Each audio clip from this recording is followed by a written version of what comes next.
এই ঐক্যবদ্ধ লড়াইয়ের মধ্য দিয়ে আমরা মনে হয় পূর্ণ স্বাধীনতা এখনো অর্জন করতে পারি। এই পূর্ণ স্বাধীনতা অর্জন করার জন্য আমাদের আরো অনেকটা লড়াই করতে হবে। বর্তমান সমাজ ব্যবস্থাকে যে মানসিকতা এবং সামাজিক মাধ্যমগুলি তারা যেভাবে এক পেশে একতরফা ভাবে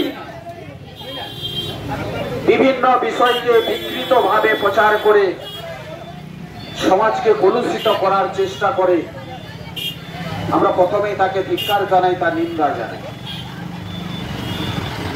কারণ আমরা কয়েকদিন আগে দেখলাম যে বাংলাদেশে একটা অস্থির পরিবেশ তৈরি হয়েছিল, আবহাওয়া আকার ধারণ করে। সেই অস্থির পরিবেশ এমন একটা পর্যায়ে পৌঁছেছে, দেশের প্রধানমন্ত্রীকে দেশ ছাড়তে বাধ্য হতে হয়েছে। আমরা পরবর্তী সময় কি দেখলাম, একটা ছাত্র আন্দোলনকে সামনে রেখে কিছু বিচ্ছিন্নতাবাদী সংগঠন এবং কিছু বিচ্ছিন্নতাবাদী শক্তি তারা এই ছাত্র আন্দোলনটাকে হাতিয়ার করে